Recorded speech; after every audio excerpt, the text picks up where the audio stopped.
призываю вас немедленно сложить оружие и идти домой. Поясню. Все военнослужащие украинской армии, которые выполнят это требование,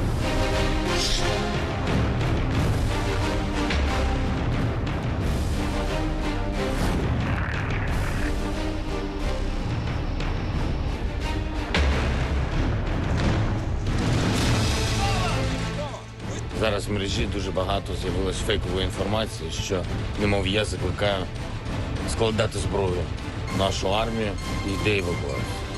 Значить так, я тут.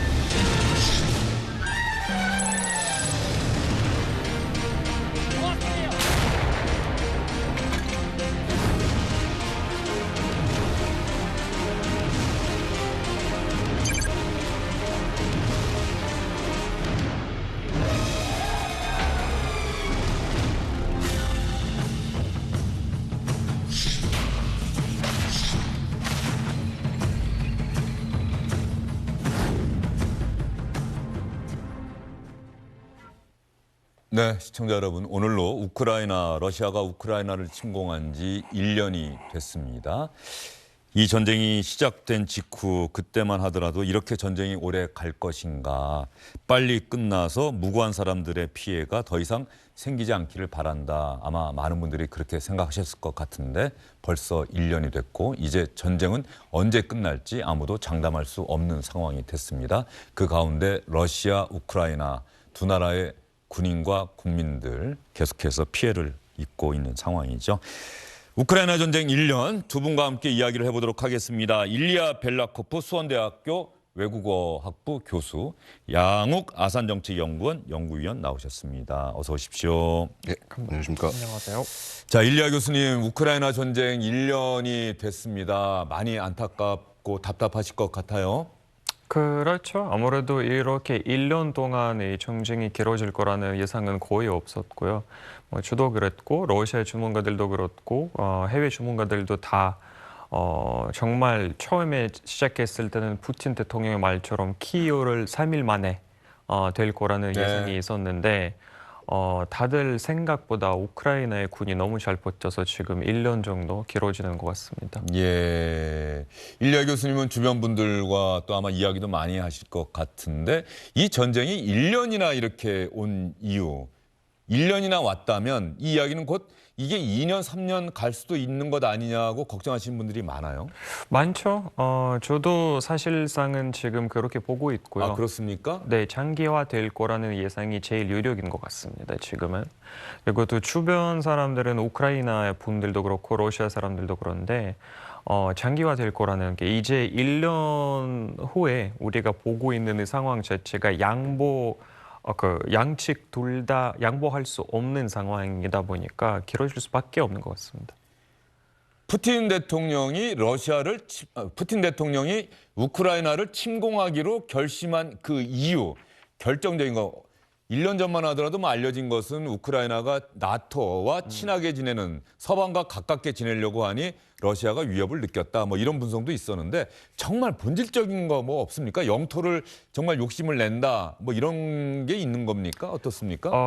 1년이 지나다 보니까 느낀 게 여러 가지가 많이 바뀌었습니다. 예. 처음에 1년 전에 푸틴 대통령이 우크라이나에 침공하면서 얘기한 목표는 우크라이나의 탈나치와 탈무기화였는데 거의 작년에 중반기쯤에 이 공식적인 목표를 취소하고 또 우리는 우크라이나랑 싸우는 게 아니라 나토랑 미국이랑 싸우고 있다라는 레토릭으로 바뀌었습니다. 예. 지금도 계속 가치관의 싸움이라고 얘기를 하는데 이번 주에도 푸틴 대통령을 국정연설을 했을 때 다시 한번 강조한 그런 부분입니다.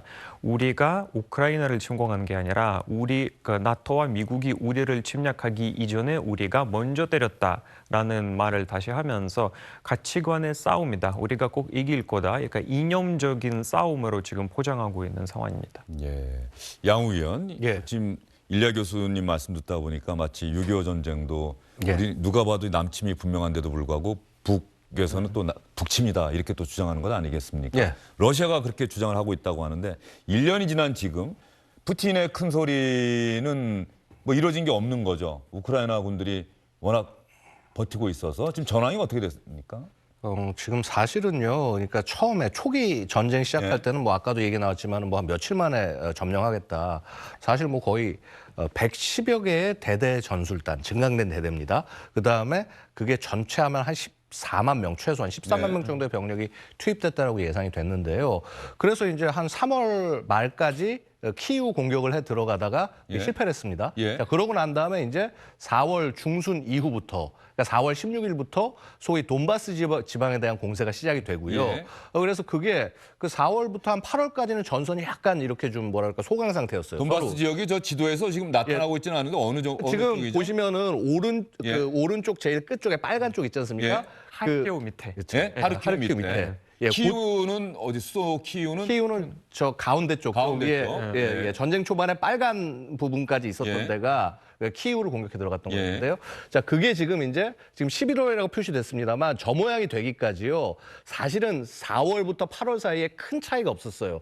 차이가 뭐냐면 하르키우 지역을 이제 9월 이후에 회복하고 헤르손 이제 남부 일부 지역을 11월 정도에 회복하고 그 정도가 차이였고요. 지금은 이제 그 솔레다드와 그 바크무트 그쪽 지역에 굉장히 그 많은 병력을 투입을 하면서 러시아가 조금씩 더 들어가고 있습니다. 그래서 지금 지금은- 상황은 약간 우크라이나가 살짝 밀리고 있는 것이 아니냐라는 것이 지금 이제 전반적인 저희 전문가들의 관측이고요. 그렇다고 하더라도 우크라이나가 밀린다고 하더라도 러시아가 뭐 결정적인 승리를 얻을 만큼 공세를 해 들어갈 수 있냐?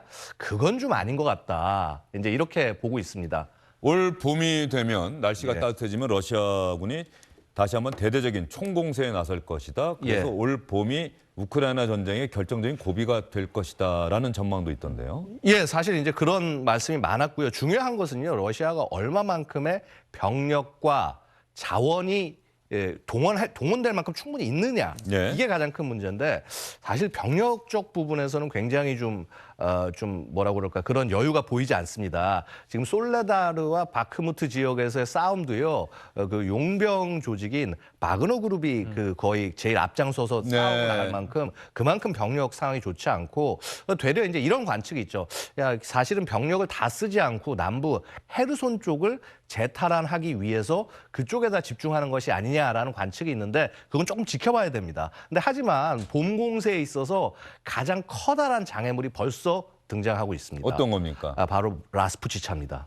예, 즉 진흙. 예. 진흙을 얘기하는 겁니다. 예. 이 진흙탕이 사실 겨울에서 봄으로 넘어갈 때는 온도가 따뜻해지면서 얼었던 땅이 녹으면서 예. 진흙이 되는 거죠. 바로 이 라스푸치차가 그 2차 세계대전 때 독일이 소련으로 침공에 들어가서 네. 막은 주역이기도 하고요. 이제 어찌 보면 러시아가 우크라이나로 들어가는 것을 막는 또 다른 주역으로 지금 기능하고 있지 않냐 이렇게 말씀드릴 수 있겠습니다. 예.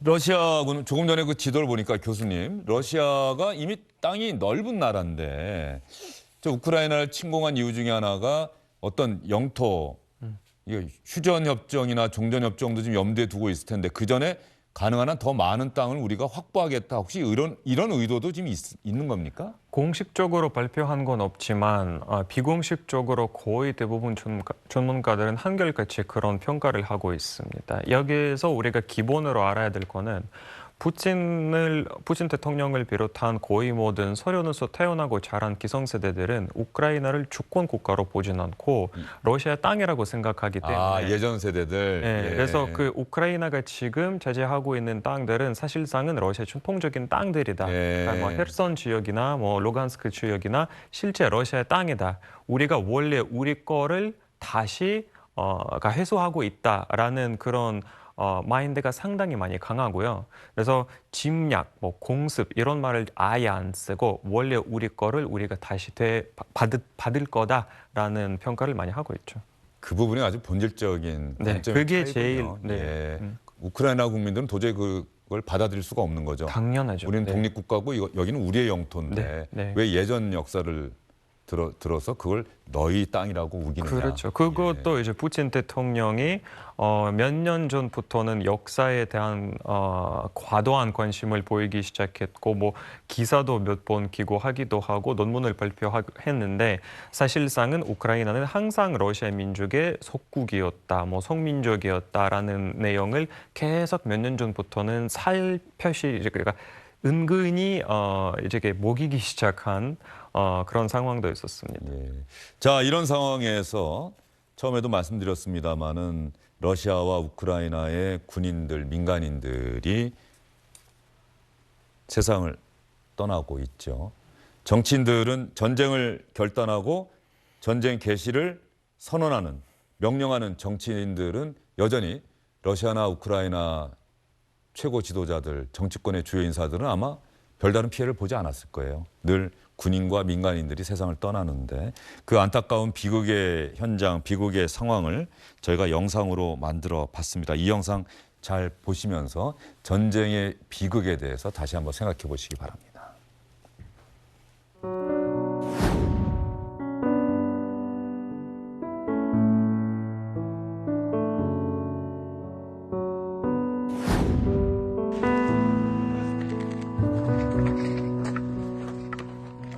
Это родители, вот эта девочка, это одноклассница нашего сына, родители, видно, погибли.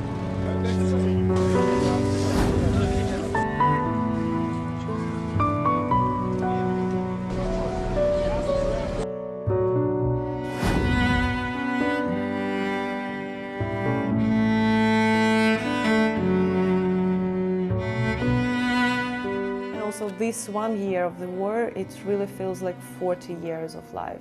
I don't feel myself so young anymore just because all the things you have seen. There is no people left, I think, in Ukraine who wasn't.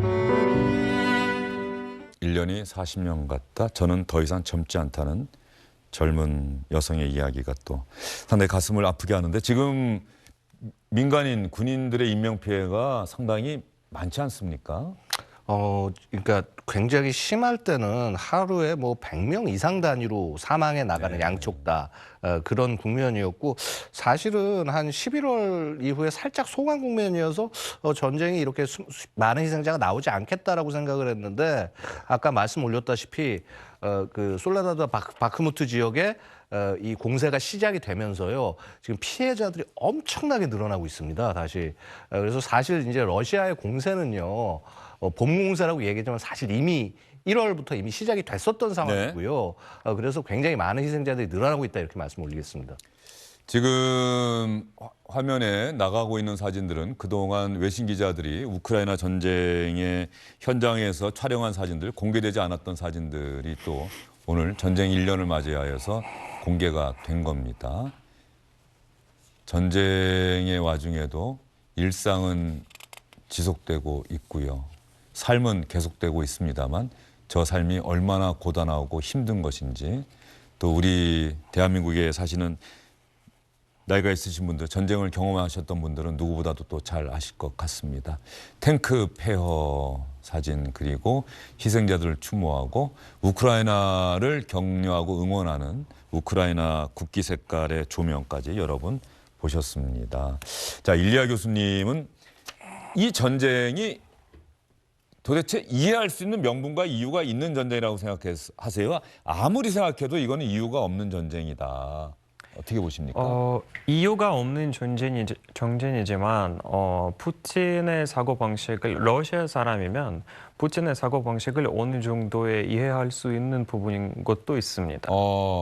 그러니까 푸틴은 아무래도 러시아 사람이기도 하고 소련에서 태어나고 쭉 살아왔기 때문에 또 정보기관에서 오래 일했고 그렇죠. 예. 크게 그러니까 개인 경험으로 얘기를 해보자면 우리 아버님도 직업 군인이세요. 그러니까 소련에서 태어나시고 예. 소련에서 군인을 하시다가 지금 은퇴 집에 계시는데 같은 마인드라고 보시면 돼요. 그러니까 저도 항상 부모님이랑 통화할 때 아버님이랑 엄청 많이 싸우고 있어요. 예. 아버님이 지금 많이 취재하고 있고 또 그 아버님이 하시는 말씀, 그 논리 그런 얘기를 들어보니까 그 논리가 없는 건 아니지만 그러니까 제가 봤을 때는 다 엉망이고 엉터리지만 논리가 없는 건 아니에요. 예. 러시아 입장에서 봤을 때도. 근데 그러면 러시아에서 지금 막상 전쟁에 가야 하는 전쟁 현장에 가야 하는 젊은이들은 이 전쟁에 또 반대할 것도 같은데 말이죠. 그렇죠. 엄청 많이 예. 반대하죠. 그러니까 기본적으로 러시아의 지지층을 보면 대부분 푸틴의 현 정책을 지지하는 사람들은 기성세대들입니다. 예. 그러니까 푸틴을 같이 살아왔고 같은 경험을 공유하는 사람들은 지지하는 편이고 또 90년대나 2000년대에 그 어느 정도의 자기 생활을 시작한 젊은 세대들, 20대, 30대들은 해외도 나가보고 다른 언어도 얘기할 수도 그렇죠. 그러니까 다른 언어 할 줄도 알기 때문에 반대하는 파가 엄청 많죠. 그래서 작년 9월에 침직년이 내려왔을 때 많은 사람들이 지금은 평가로 거의 100만 명 정도에 되는 젊은 사람들이 러시아 국경을 넘어간 걸로 평가가 되어 있습니다. 예.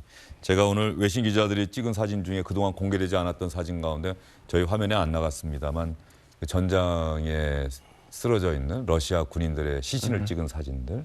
러시아의 젊은 군인들도 어떤 면에서는 가라고 하니 국가에서 가라고 하니 가긴 갔습니다만 속절없이 세상을 떠나고 그 아들을 잃은 자식을 잃은 부모와 또 아내 가족의 마음은 또 어떨지 이런 생각도 저는 또 그 사진 보면서 해봤습니다만 지금 우크라이나는 어쨌든 버티겠다 우리가 이기겠다 지금 점령된 러시아 군인이 차지하고 있는 땅도 수복하겠다 이런 의지인데 젤렌스키 대통령이 계속해서 독일을 향해서도 그렇고 탱크를 지원해달라. 예.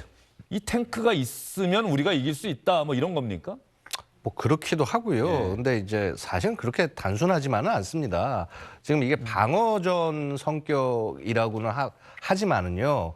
이게 지금 그쪽 지형 자체가요. 굉장히 넓은 평야들이 펼쳐져 있고요. 굉장히 먼 거리를 네. 교전을 해야 되는 그런 상황입니다. 그리고 또 정면에서 돌파해 나가는 경우도 있지만 돌파해 들어오는 걸 막아야 되고 그래서 우리가 전차를 얘기하면 단순하게 공격용 무기고 침공의 수단이라고 얘기하지만은요. 양쪽에 다 성격이 다 있는 것인데 자 문제는 지금 이제 우크라이나조차도 자신들이 가진 전차들이 이제 거의 사용할 수 없는 상황이 되고요. 이러면 지상전에서 굉장히 일방적으로 불리하게 되는 거거든요. 그러다 보니까 이제 뭐 M1 에이브람스 전차나 레오파르드 2 전차 같은 것들 이게 이제 소위 러시아의 전차들에 대항해서 이기기 위해서 냉전 거의 끝날 때쯤 만들어진 전차입니다. 그래서 이제 이것들이 오면은 아무래도 유리하지 않겠냐. 근데 숫자 그렇게 많지 않습니다. 지금 보내기로 약속한 것이 2대 합쳐봐야 50대가 안 되는 겁니다. 아이고, 예. 네, 그래서 이제 그런 부분이고 그다음에 전투기 전력도 사실은 훨씬 더 그게 더 중요한데 사실 그 부분이야말로 미국이라든가 기타 유럽 국가들이 굉장히 주저하는 부분 중에 하나라고 말씀드릴 수가 있겠죠. 그런 무기까지 전투기까지 지원하게 된다면 러시아가 주장하듯이 이게 러시아와 우크라이나의 전쟁이 아니라 러시아와 서방의 전쟁이 돼버리는 뭐 이런 부분도 염려하고 있는 겁니까? 사실은 이미 어느 정도 그런 성격이 있습니다만은 사실 그런 것이죠. 이제 더 이상 그렇게 그런 무기까지 제공했을 때는 이제 정말 실제 충돌이 일어날까? 다른 부분에서. 그래서 나름 이제 서구 국가들이 그런 부분을 확전을 하지 않겠다. 혹은 조심한 메시지를 보내면서 사실 러시아에게 스스로 그만두어 주기를 바라는 그런 메시지도 많이 보내고 있습니다만 아마도 거의 지금 러시아가 이성으로 움직이는 것이 아니라 상당 부분 감성으로 움직이고 그다음에 국가 체제, 독재 체제를 끌고 가기 위한 어떤 수단으로 전쟁을 활용하고 있기 때문에 쉽지가 않을 것입니다. 그것이. 양욱 박사가 전망하기에 이 전쟁 어떻게 앞으로 1년 안에는 끝나겠습니까? 교전 자체를 얘기하자면은요. 아마 이번에 봄 공세 이후에 대대적인 공세를 하기는 쉽지 않을 것입니다. 양쪽 다. 병력 손실이나 장비 손실이 너무 많아서. 네. 그럼 전쟁이 그러면 더 이상 대규모 충돌에서는 전쟁이 끝날 것이냐? 그것은 쉽지 않을 것이라고 봅니다. 왜냐하면은 지금 이 상황에서 전쟁을 종료하는 것은요. 푸틴에게 있어서는 거의 정치적 종말을 가져올지도 모르는 일이기 때문에 결국은 어떤 형식으로든 전쟁을 이어가면서 자신의 정치적 승리를 포장하려고 할 것이고요. 우크라이나 입장에서도 사실은 나머지 빼앗긴 영토를 수복하기 전까지 이걸 받아들일 가능성이 지극히 낮거든요. 결국은 국제사회가 어떻게 대응할 것이냐. 이제 사실은 국제사회가 당연히 우크라이나를 지원하고 지지를 보냈습니다만은 이제 양쪽을 말려야 되는 단계가 거의 다 네. 와가거든요. 그래서 이제 국제사회들이 어떻게 힘을 모아서 어느 방향으로 인도해 나가야 될지 이런 부분이 굉장히 중요하다. 러시아가 예를 들어서 지금 뭐 무너지고 망한다고 해서 국제사회가 좋아지는 것이 아닙니다. 어떻게 보면 현 상황에서 잘 수습을 해야 그래야 이 국제 질서 자체에 커다란 구멍이 생기지 않고 평화를 유지해 나갈 수 있는 측면이 있다는 것이죠. 예, 알겠습니다. 일려 교수님 오늘 나오셨는데 우리 시청자분들이 이번 전쟁을 어떻게 이해하고 또 어떻게 받아들여야 하는지 또 간곡하게 호소하고 싶으신 부분이 있다고 한다면 이번 전쟁과 관련해서. 뭐 러시아와 우크라이나의 전쟁은 일단 한반도랑 너무 먼 얘기가 아니라는 것을 우리 시청자분들께 아마 알아주셨으면 좋겠습니다. 한반도에도 사실은 똑같은 갈등이 지금 우리가 놓여 있고 우리는 동결되어 있지만 사실상은 언제든지 이걸 충분히 다시 확전돼서 이렇게 실제로 전쟁으로 변할 수 있는 상황이기 때문에 그게 우리가 러시아와 우크라이나의 예시가 되게 엄연히 보여주고 있다고 생각하고 있습니다. 그래서 어떻게 시작했는지 그 이유가 뭔지 지금 이 상황에서 우크라이나 내에서 벌어지는 일, 러시아에서 벌어지는 일들이 어떤 식으로 어떤 방법으로 벌어지고 있는지 그리고 아직은 끝나진 않았지만 어떻게 끝날 건지 잘 살펴보고 분석하고 난 다음에 한반도의 시나리오에 대한 아주 좋은 그런 경험이 되지 않을까라고 생각합니다. 예, 우크라이나 전쟁 먼 곳에서 일어난 전쟁이다라고만 생각하지 말아달라. 네. 한반도와도 직결되어 있는 문제다. 네. 예, 알겠습니다. 오늘 두 분 말씀 잘 들었습니다. 네. 안녕하십니까, 주영진입니다. 더 많은 뉴스와 라이브 이벤트를 보고 싶으시다면 화면 오른쪽을 눌러서 구독해 주시기 바랍니다. 저희 SBS 앱을 다운로드 받으시면 뉴스 속보 알림도 받아보실 수 있습니다. 텔레비전으로도 SBS 뉴스, 유튜브로도 SBS 뉴스 잊지 마시기 바랍니다.